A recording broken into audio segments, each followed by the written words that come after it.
The consistent thing across Nigel Farage's career is, one, his political success, and two, the fact that he falls out with everybody all the time, and that party or organisation will end and there'll be a new one, it'll be rebranded. What stays consistent is that Nigel is at the centre of it. You can fall out with a political party where all of you can get in one cab.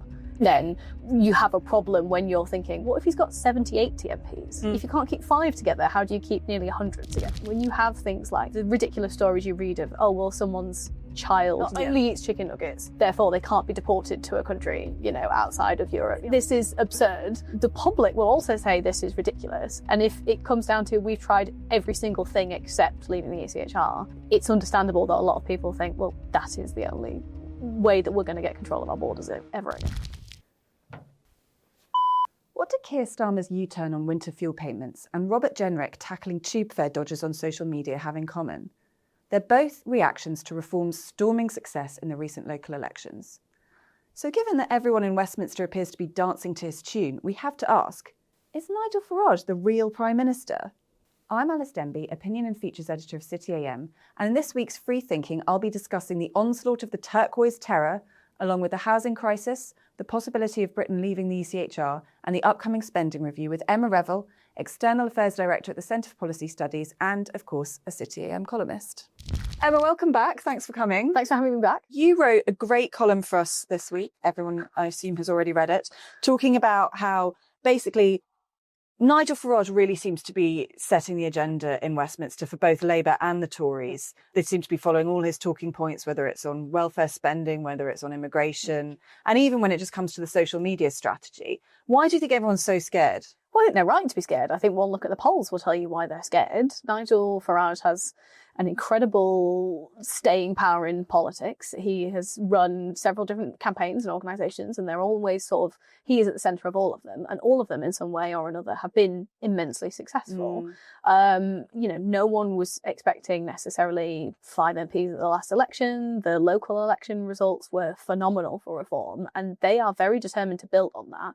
So I don't think it's a massive surprise that Keir Starmer is trying to pivot in that direction, because Farage is proving that he is as capable of taking votes off Labour as he is as taking them off the Conservatives. Yeah, and as you say, Reform seemed to have pivoted to quite a left-wing economic agenda. So Nigel Farage had a big speech, I think, last week, saying that Reform would reverse the cuts to winter fuel allowance and abolish the 2-child welfare cap. I mean, that's just a lot of spending. How that's not the sort of Thatcherite Farage that we might have thought of before. Yeah. I mean, do you think it's a credible economic agenda they're presenting here? I think it's tricky because I think some of the things that they're coming up with are very credible. The announcements that they've made about married couples being able to share tax allowances, for example, is very credible, and it's something that is used a lot in Europe. The UK is an outlier in things like this and taxing people separately. So some of it is very credible and some of it is less so. I think people forget that actually this is a political party that is only a couple of years old. They haven't had a long time to think about this. They don't have the kind of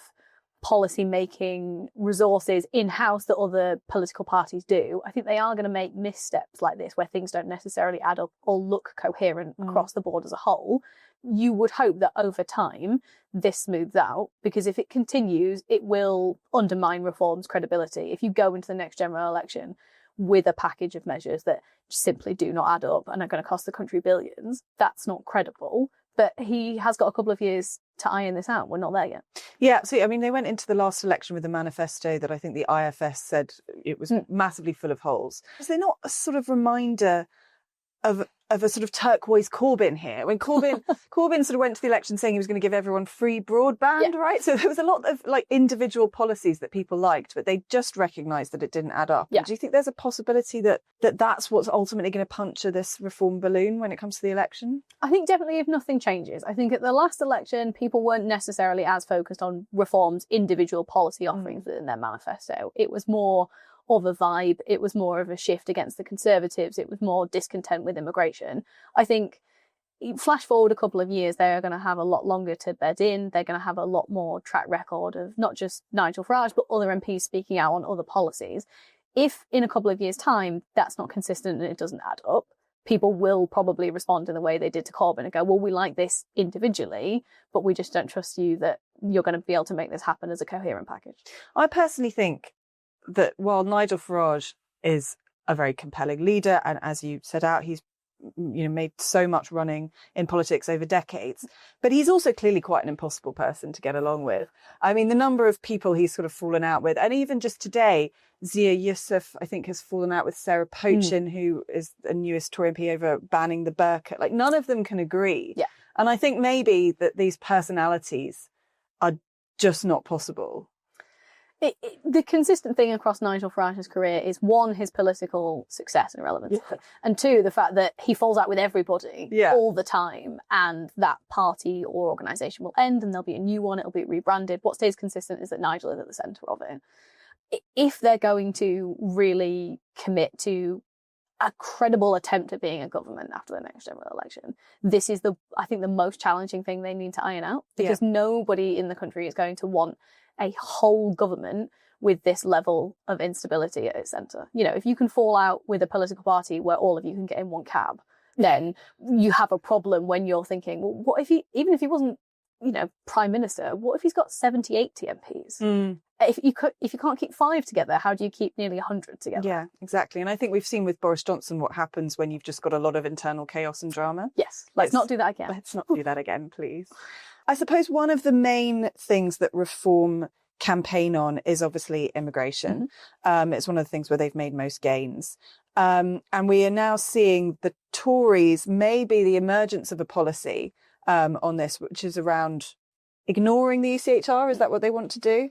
Having it not apply to people who've arrived in this country illegally is my understanding, or immigration cases. Right, so a sort of weird carve-out. Yeah, a hybrid approach. So Nwosu wrote a really interesting column in City AM last week about the sort of myth of the ECHR. So there's this idea that it's part of Churchill's legacy, that it was established after the war, and that somehow leaving or withdrawing from it would be to somehow tarnish Churchill's legacy. And he picks that apart clearly, says it was Attlee who took us in. Churchill had a lot of complaints about it.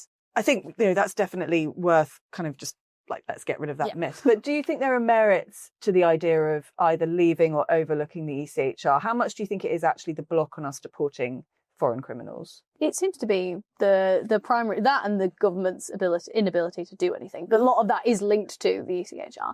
I think the problem is the ECHR is held up as some sort of, the way in which all of our human rights are enshrined, as if we didn't have any legislation ourselves domestically, as if leaving the ECHR would mean that there was no human rights legislation in Britain at all. That's simply not the case. Or like there's no human rights in countries like Australia or Canada, which aren't in Europe. Exactly. And in the ECHR. I think most of the people, obviously not everybody, some people will object to the ECHR, across the board. I think a lot of people, their frustration comes from, they don't object to it as it is written. They are objecting to it in how it is interpreted and applied specifically to immigration. When you have things like, the ridiculous stories you read of, someone's child doesn't like chicken nuggets, only eats chicken nuggets, therefore they can't be deported to a country, outside of Europe. You're like, this is absurd. Yeah. And I think the public will also say this is ridiculous. And if it comes down to we've tried every single thing except leaving the ECHR, it's understandable that a lot of people think, well, that is the only way that we're going to get control of our borders ever again. Do you think there's merit for the Tories in having a sort of credible policy on the ECHR? Do you think that's the way to take it to reform? Or do you think, what's the point? They've lost the argument on immigration because it was under Boris Johnson that legal migration went up so much? I think weirdly both are true. I don't think you can regain credibility without a coherent position. But I don't think having a coherent position is enough, because the public will, and indeed the government will, just always throw back at, it rose under you. Yeah. You oversaw this massive wave of migration. You said you were going to get it down to the tens of thousands if you throw it back to Cameron. That didn't happen. You're responsible for this. You need a credible position on the ECHR and on immigration to fix that, but it's not a silver bullet. It doesn't erase the past. No. Jeremy Hunt made a really interesting point this week where he said, look, Britain is the only major country that's currently led by a human rights lawyer. Like, Keir Starmer is in a unique position to credibly make a new human rights framework that everyone could trust, that was compassionate, that respected human rights, but that also gave sovereignty back to British courts. He could do that. Yeah. And I wish he would. That's an interesting point, because if he were inclined to do that, he is one of the few politicians with the professional credibility to say, look, I'm not making this up on the hoof. I'm not, I've got an extensive and quite senior professional career that gives me the credibility to talk about it.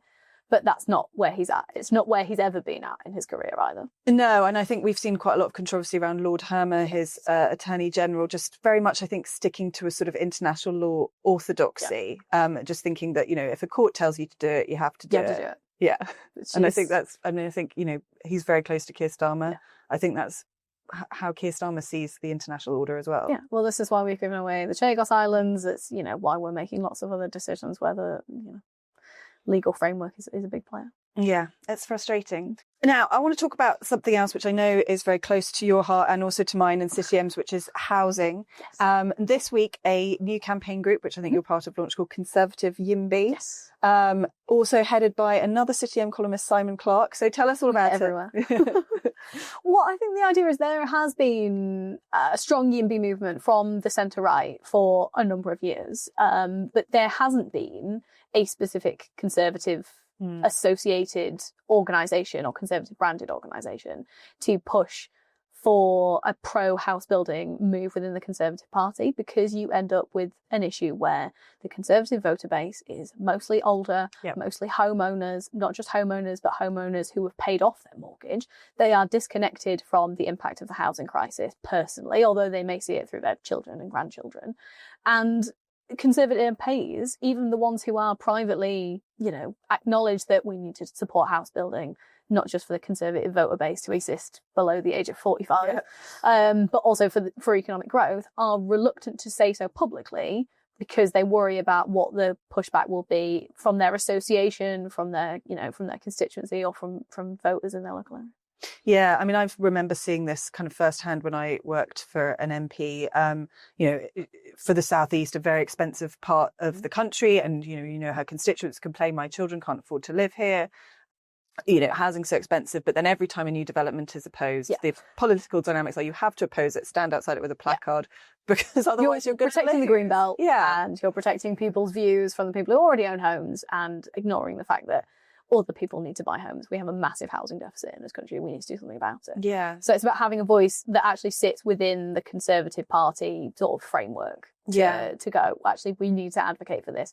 One, for the country, one, for the voters, but two, for the future of the Conservatives as a political movement. Because if you are in a position where the age at which someone is more likely to vote Conservative than Labour is 63, you have a problem with the future demographics, quite frankly, of your voter base. Yeah, absolutely. And the politics of housing are one massive barrier that gets in the way. But I was on a panel earlier this week at the Business London conference, which was talking about some of the other major challenges. And I think in something like 23 out of London's 33 boroughs, there have been no new affordable housing starts at all in the first quarter of this year. And a major reason for that is the Building Safety Act. And this is an act that was brought in for very good reasons post Grenfell, but it's made absurdity. So we had a developer saying, look, if I want to build a building that is 6 stories rather than 5 stories, I have to go through a completely different application process, and it takes 75 weeks longer.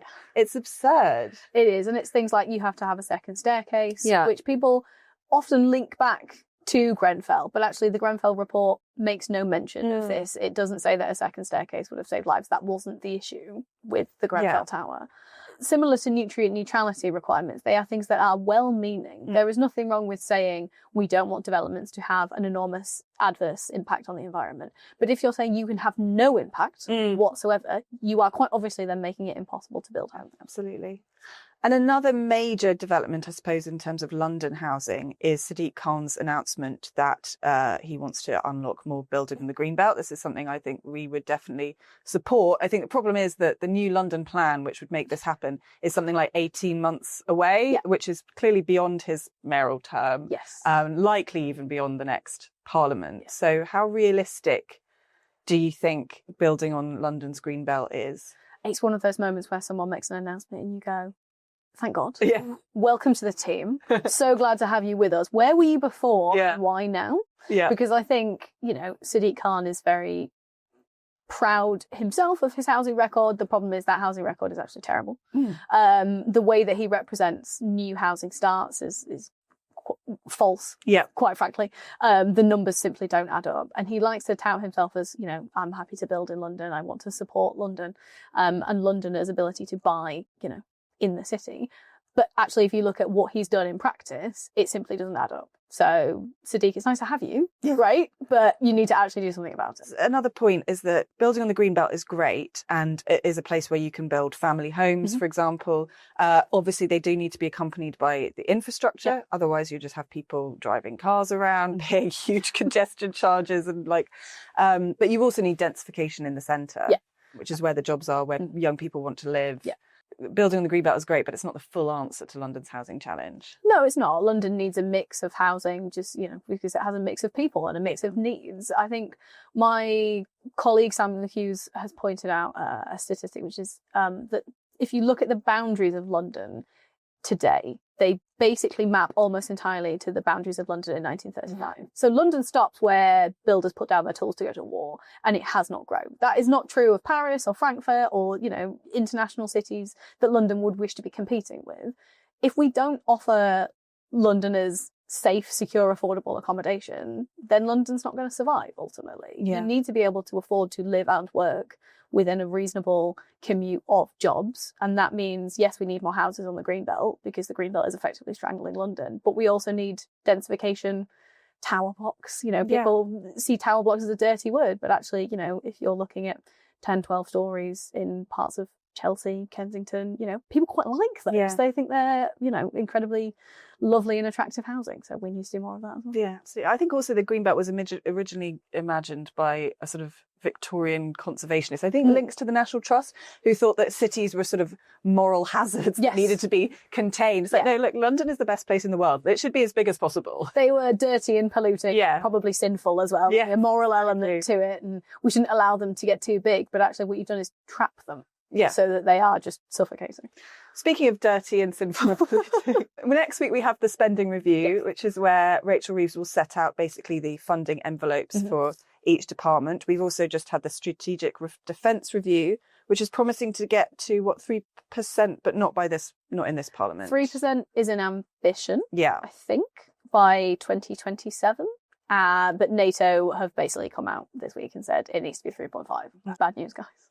So I guess what are we expecting to see in the spending review tomorrow? I mean, she needs to make her numbers add up in some way. And then she's also got huge pressures to increase funding. Yeah. Where do we think we might see any cuts? Where might we see some increases?